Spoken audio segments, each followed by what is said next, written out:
welcome back. My name's Steve and thank you for joining me on my photography journey today.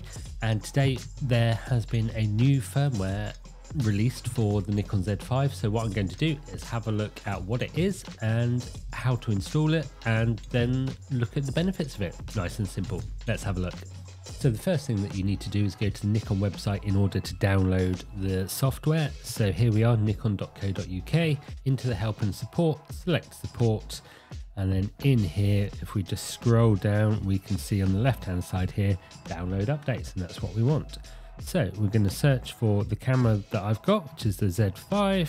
And for some reason, Nikon likes a space between the Z and the 5. So we'll choose that and search. And there we go. So it actually, while we're here, this is where you can download the manual and things like that if you need it. But otherwise, for what we're after today, we just want the firmware. So there's two different versions, and we know that the new one is the version 1.4. So let's go to the download page for that.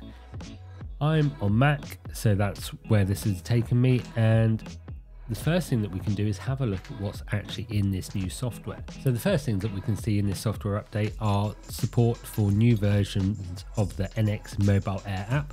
Never used that, so I'm not entirely sure what that is, but I'll have a look and see what we can find out. Looking at the MC N10 remote grip, which I believe is for video work, and you can actually just connect it up onto your tripod or something to control the camera. Not really that interested in that. Remote control could be useful, but what's more useful is using my phone as a Bluetooth remote for the camera. That's a better way to do it for me, so again, not too interested in that. However, eye detection AF is now available during video recording. So at the moment, I'm just recording this video with something called AFF, autofocus, whatever that is. So that just looks on the subject that's in the frame rather than trying to track my eye or anything like that. So we're going to run a bit of a comparison. Once I've updated the firmware, I'll talk a bit more and see what the difference is between me sat here and the video recording with the two different options, and we can feed back, have a look at what's actually going on with it and see whether it's an improvement or not. So we'll go from there. So there's now an update to be able to save as a custom button on your camera, save focus position and recall focus position. Now this sounds quite useful, but it's only for these particular lenses that are listed here. I don't have any of those, so again, not particularly interesting for me, but could be useful for some people. And then the next bit, improved eye detection performance during auto area AF. Now this will be quite useful, so we'll do a little test in a moment of how the eye autofocus works at the moment with me as the subject, and then again we'll have a look after we've done the firmware update and see if there's any different. So as you can see, that yellow box is the eye autofocus, and that is focusing on my eye. As I move around the frame, the yellow box follows me around as well. Now if I cover an eye, it then switches to my face, come back out, and it should go back to my eye. Sometimes it goes a bit quicker than others, and sometimes it takes a little while to refresh.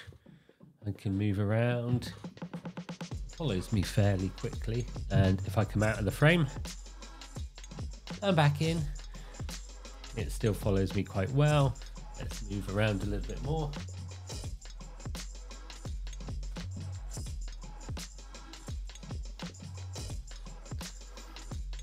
Well, that was fun to watch, wasn't it? But it stuck to my eye fairly well, and that is what we get from the camera, and that's what's going on there. Another thing that's improved is refresh rate for the focus points and the behavior of autofocus during memory recall. So things that aren't particularly things that will influence me, but they could be useful for some people. So this is what we've got in this firmware update. So that's where this information comes from. Now to actually update it, let's go through that process. So down at the bottom, we've got your user license agreement. You just click on accept, download, and then as you can see in my downloads folder, I now have this file. And this is what we're going to use in order to update our camera. So how do we do that? The instructions are on this website. So you need to download the file, double click on it, and then open it up, put that onto a card that you use in your camera, and then on the camera follow the instructions in order to set up that new firmware and update everything in the camera.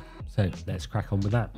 So what we need to do now is copy this information onto the SD card so that we can put it into our camera. So let's have a look at that. This is the bin file, which needs to be dragged across and put in the topmost directory of my Nikon Z5 SD card. And now that that's there, we can eject that, pop it into the camera and go from there. So this comes into the camera now. Let's put that in and turn our camera on.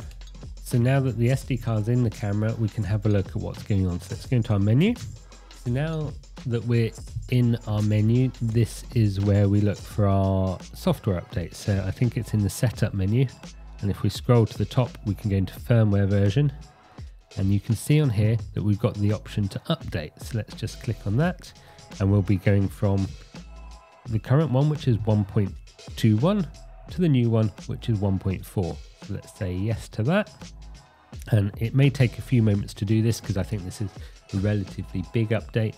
So while it's doing that, we'll just leave the camera on and go from there, really. And while this is updating, it gives me a chance to talk to you about my website. So stephenmartin.co.uk is where I keep pictures that I've taken. It's my portfolio. There's information on this YouTube channel and other bits and pieces that you might find useful. So go and check that out. You can get in contact with me through there as well. But that's just another thing that I've been working on, and a lot of my pictures are there. So go and check them out. And that's stephenmartin.co.uk. So now it's saying that the update is completed, so we can turn the camera off. So again, it's just this switch on the top. We'll just switch that to off. That's now off. Let's take that memory card out. Turn the camera back on. And now we should be on version 1.4. So let's go into firmware version again. And you can see the current is 1.4. Perfect, that's what we wanted. So let's have a look and see what difference it makes. As we can see, I now have the software updated and we're back into the camera mode so we can see what's going on. And it follows my eye around quite quickly.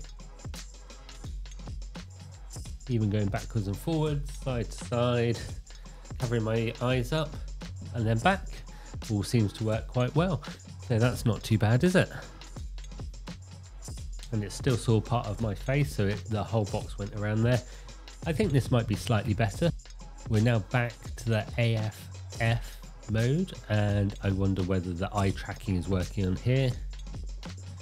And we'll have to have a look back and have a look, but we'll be able to judge which one's better, which one's worse, whether there's actually any difference between the two. But that's our software update all done, so a relatively quick one today. But being able to update the firmware on your camera is quite an important thing, so I'm glad I could take the time to go through that with you, and hopefully we can see that it's well worth it.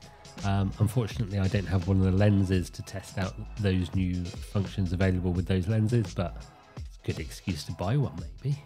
So in conclusion, this is kind of a good software update. Anything that improves the autofocus and the way that you can use the camera to get the most from it is a good thing in my book. It's really nice and easy to update the firmware. So I think you should go out, do it, and then take your camera out and try for yourself. See what the difference is, see if it's improved things at all, and it certainly won't have made anything worse, hopefully. So thank you for watching today. Don't forget to like, comment and subscribe, and I'll see you again next week for more on my photography journey. So have a great week and I'll see you then. Bye.